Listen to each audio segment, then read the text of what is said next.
Magandang umaga, class.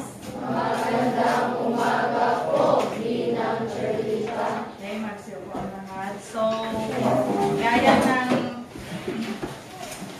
schedule po natin, di ba, bawat Biyernes ay catch-up reading, no? So, ngayong class, may inihanda ako ng mga babasahin. So, ito ay mga pabula. So, pag sinabi natin pabula, ano yung saan patungkol or ano yung napapaloob sa pabula? Saan ma?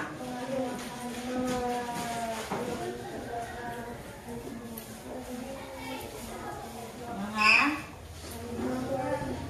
storya. Story na may makukuhang aral. Okay, mga kwento na may makukuhang aral. Ano pa? Okay, so ito ay, ang mga tauhan ay mga hayop. So ngayon, bibigyan ko kayo ng kopya no, ng mga pabula. So ang gagawin ay babasahin ninyo, bibigyan ko kayo ng 10 minuto no, para basahin ng, di ba pag pabula, may iksi lamang, no? So bibigyan ko kayo ng 15 minuto no, para basahin ito. Then, sa pagbabasa class, alamin or itatala ninyo yung mga salita na sa tingin ninyo ay mahirap para sa inyo. Diba? At saka yung salita na sa tingin ninyo ay parang bago pa sa inyong paningin, no? Or sa parang nababaguhan pa kayo sa salita na yon. Ano yung ililista ninyo? Salitang bago sa inyong paningin, then salitang nahihirapan kayo.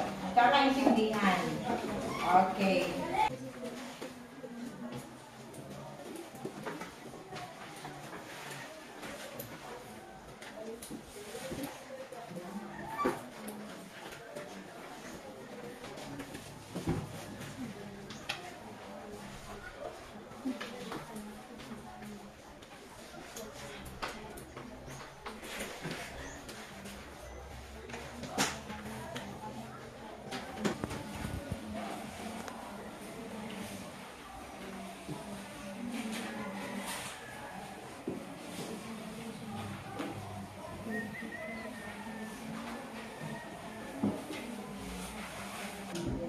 Tapos nang magbasa, so ilagay o isulat nyo na yung salita. Tig-isa lamang na salita. Na sa tingin ninyo ay bagong salita para sa inyo o di kaya nahihirapan kayo sa salita na yan.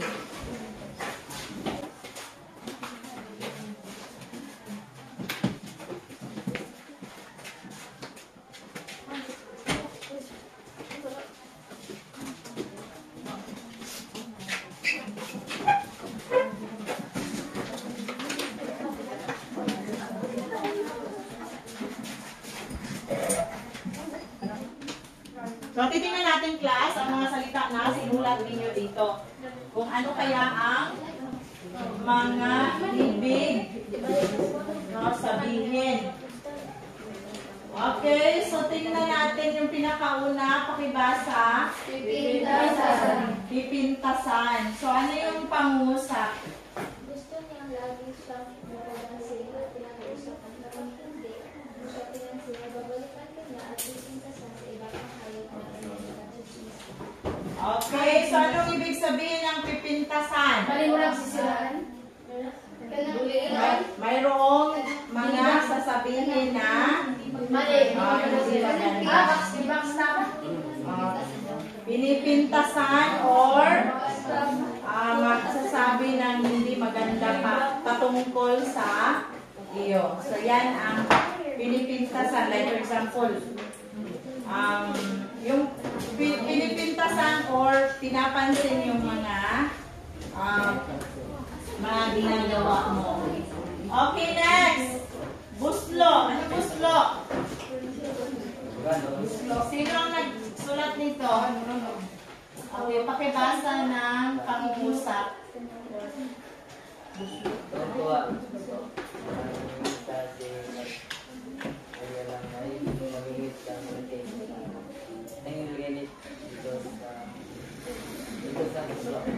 Okay, Okay, buslo or di ba may ano yan? Sisidla ng bunga ay. Basket. Okay, buslo is basket. Leron sinta. Buko. Dalay, buslo. Sisidla ng bunga. Okay. So, buslo is basket. Okay, next is nanaog. Sino naglagay? Okay, pakibasa. Natawag ang pansin na Lola Ande at Lola Ande sa sigaw ng magkakapatid sa palit ng nanaog ng bahay. Okay, nanaog is bumaba. Okay. So, bumaba siya ng bahay. Next! Gumagal. Okay. Hindi ako. Gumagalagal ang boses na sabi ng dalalusod. Tsaka sasapalit ako ng pusa. Okay, gumagaralgal or stammering ba? Yung parang stutter or yung hindi tuloy-tuloy yung pagsasalita niya. Dili, dajon. Yung parang okay, next! Kumaliling. Namatay na si Inahing Manok at namatay na rin si Tawe. Ngunit magkagalit pa rin ang sumalinging mga Inahing Manok at Tawe. Humaliling.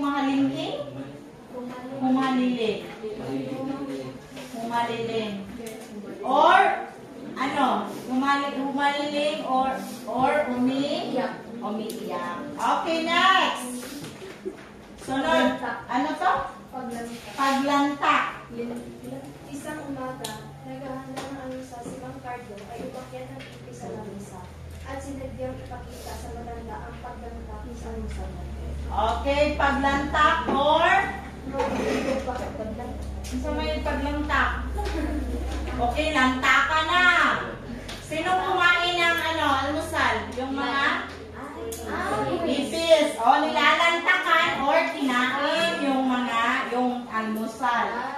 O, di ba sa lanta ka na. Di ba yung mga ganon? O. Okay, next. Umpukan. Sino? Umpukan or gatherings or grupo. Di ba yung parang nagkakasama-sama. Okay. Yung umpukan, like, umpukan ng mga kabataan dito, yung grupo na nagsasama-sama ng mga kabataan. Next! Sunod. Inimbak. Ang di matanggap ng mga batang alimasag ay inimbak ng inang alimasag ang sobrang kulang ng kanyang taguan para sa sariling mga kailangan. Okay, inimbak is nagpundok.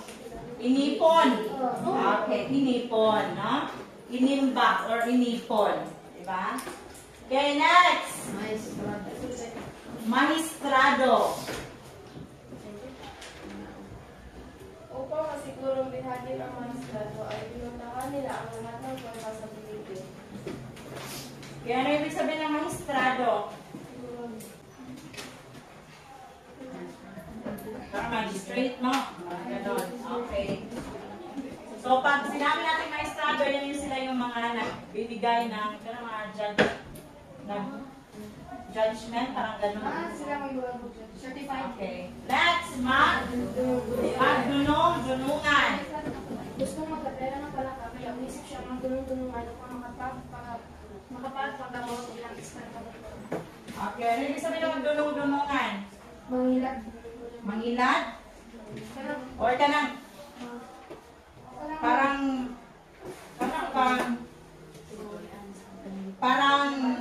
nag-alam-alaman ba? Yung kahit hindi niya alam, no? So, kung nagkukunwari siyang alam niya, no? Marunong siya. Yan. Pag sinabi natin magdunong-dunungan, nagkukunwari na alam niya, kahit hindi niya alam. Pero bang, nagpa-bright-bright, bisag dili? Bright. Right. Di ba yung anak? Super bright. Ako sila masagawa na ito. Mga reaction ba? So, nagdunong-dunungan or ano sa mga niya? Bright. Parang alam niya, no? Kahit hindi niya. Alam. Next, pinumunta. Upang maligyan ang importansya ng pagkakalipan, ang kikinting-kinting na ay pinupuntan siya at sinabuli at naliposan sa loro. Pinumunta or, yung ano yung muntahan? Kwentuhan, di ba? So, sino yung nagkikwento sa kanya? Yung mga, okay, mariposo, loro, at, so yan, muntahan, di ba? So, mga, yung mga malalim na kasi ito ng mga salita, di ba? Wala, hindi naman natin ginagamit. Masim, yung mga always, everyday ba, or everyday natin, hindi ito ginagamit. Pero sa muntahan, no? Yung kwentuhan, gano'n. Okay, next is, alamid.